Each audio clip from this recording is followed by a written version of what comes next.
اب امت نے یہ غلطی کی کہ آپ صلی اللہ علیہ وسلم کے پورے مہینے کے معمول کو چھوڑ کر صرف 15ویں شعبان کے روزے کو پکڑ لیا ہے اور اس شب میں جاگنے کو افضلیت قرار دے دیا ہے۔ السلام علیکم ورحمۃ اللہ وبرکاتہ۔ شب برات کو لے کر بعض مسلمانوں کے اندر بڑی کشمکش رہتی ہے اور بڑی تشویش میں مبتلا رہتے ہیں، اور بعض لوگ طرح طرح کے سوالات کرتے ہیں۔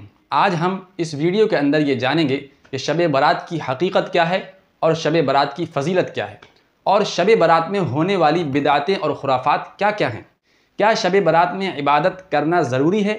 اس ویڈیو کے اندر آج ہم یہ تمام چیزوں کے سوالات حل کرنے کی کوشش کریں گے۔ تو چلیے شروع کرتے ہیں۔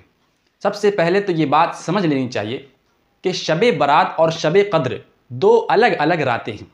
شب قدر جس کی فضیلت آئی ہے کہ وہ 1000 راتوں سے افضل ہے، وہ رات رمضان مبارک کی 27ویں شب ہے، یا رمضان مبارک کے آخر عشرے کی کوئی ایک طاق رات ہوتی ہے، جس کا تذکرہ قرآن مجید میں آیا ہے۔ اِنَّا أَنزَلْنَاهُ فِي لَيْلَةِ الْقَدْرِ لَيْلَةُ الْقَدْرِ خَيْرٌ مِّنْ أَلْفِ شَهْرٍ۔ اور دوسری بات یہ ہے کہ جو 15ویں شعبان کی رات ہے، جس کو ہم اور آپ شب برات کے نام سے جانتے ہیں، اس کی کوئی ایسی خاص فضیلت قرآن مجید میں موجود نہیں۔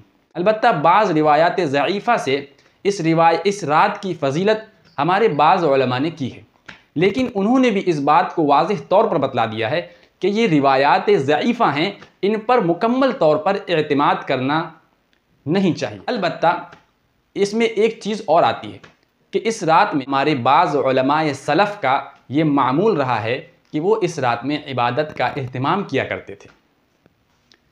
دوستو، یوں تو شعبان المعظم کے پورے مہینے میں حضرت محمد صلی اللہ علیہ وسلم سے عبادت میں اضافہ ثابت ہے، یعنی آپ صلی اللہ علیہ وسلم شعبان آتے ہی اپنی عبادت میں اضافہ کر دیا کرتے تھے، اور شعبان کے روزے اتنی کثرت سے رکھا کرتے تھے جتنی کثرت سے رمضان کے علاوہ کسی اور مہینے میں روزے نہیں رکھتے تھے۔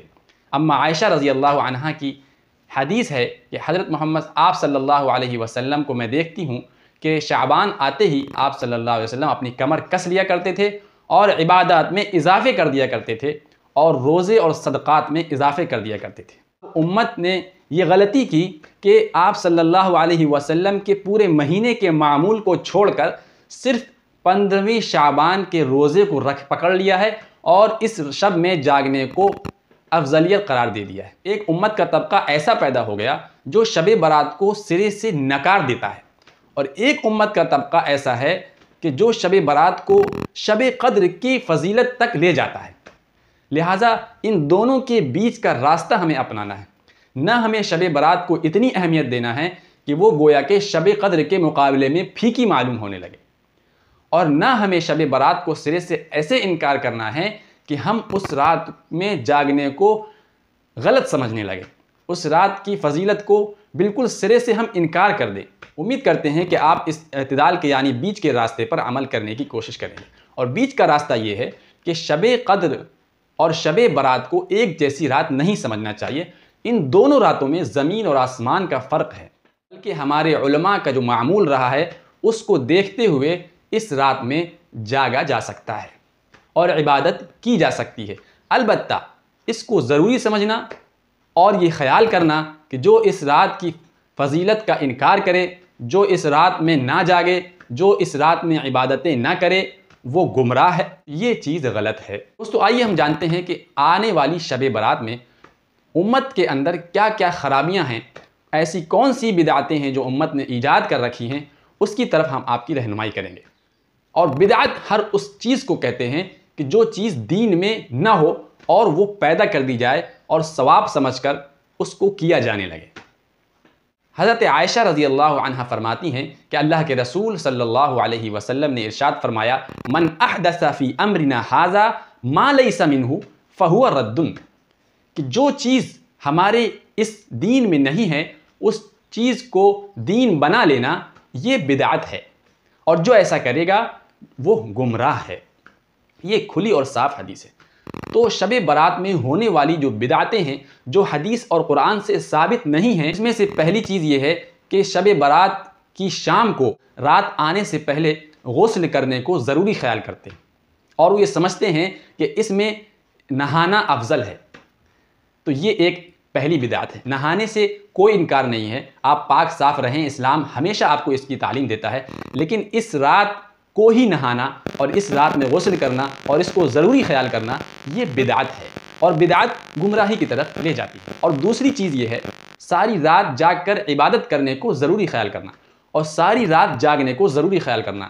رات جاگنا اللہ کے نزدیک ایک پسندیدہ عمل ہے، لیکن اس جاگنے کو ضروری خیال کرنا اور نہ جاگنے والے کو گمراہ خیال کرنا یہ بدعت ہے۔ اور تیسری چیز چراغاں کرنا، جو ایک عام بات ہے اور یہ بھی ایک کھلی ہوئی بدعت ہے۔ اس کے علاوہ حلوے اور مانڈے پکانا، حلوہ پکانا اور میٹھا پکانا اور اچھا کھانا پکانا یہ ایک مستحسن عمل ہے۔ اللہ نے اگر آپ کو وسعت دی ہے تو آپ بلا شبہ اس کو پکا سکتے ہیں، کسی بھی رات میں پکا سکتے ہیں، لیکن اس رات میں پکانا اور یہ خیال کرنا کہ یہ ثواب کی چیز ہے تو یہ بدعت ہے۔ اور قبرستان جانے کو ضروری خیال کرنا یہ بھی بدعت ہے۔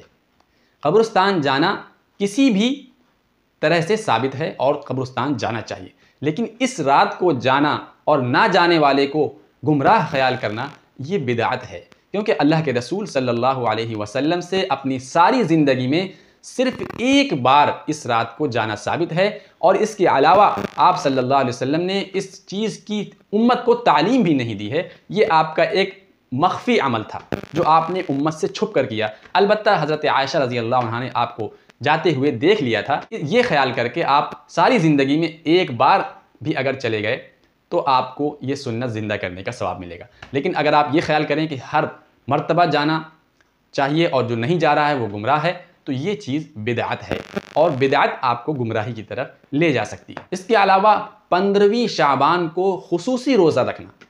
شعبان کے مہینے کے اکثر دنوں میں حضرت محمد صلی اللہ علیہ وسلم روزے رکھا کرتے تھے، لیکن آپ نے 15 شعبان کے روزے کی فضیلت نہیں بتلائی ہے۔ تو اگر امت یہ خیال کر کے روزہ رکھے کہ 15 شعبان کے روزے کی فضیلت ہے تو یہ چیز بدعت ہے۔ عام روزہ جس طرح نفلی ہوتا ہے اس طرح نفلی روزے کی نیت کر کے اگر رکھ لے گا تو کوئی حرج نہیں ہے، انشاءاللہ اس کا ثواب اس کو حاصل ہوگا۔ اور یہ خیال کرنا کہ شب برات میں روحیں گھر پر آتی ہیں یہ بدعت ہے۔ کسی بھی حدیث سے کسی بھی طرح کی آیت سے یہ بات ثابت نہیں ہے کہ 15 شعبان کی رات روحیں گھر پر آتی ہیں۔ اور بیوہ عورت کا اپنے مردہ شوہر کے لیے بننا اور سورنا یہ بھی بدعت ہے۔ بعض گھروں میں یہ چیز رائج ہے کہ بیوہ عورتیں اپنے مردہ شوہروں کے لیے اس رات کو بن سور کر بیٹھتی ہیں، اور وہ یہ خیال کرتی ہیں کہ ان کی روحیں گھر پر آئیں گی۔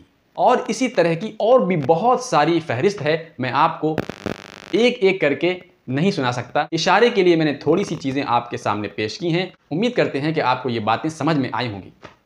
تو آپ کمنٹ کر کے بتائیں کہ آپ کو یہ باتیں کیسی لگیں، اور اس کے سلسلے میں جو اور بھی معلومات ہو سکتی ہیں وہ انشاءاللہ ہم آپ کو دوسری قسط میں دیں گے۔ تب تک کے لیے ہمیں اجازت دیں۔ السلام علیکم ورحمۃ اللہ وبرکاتہ۔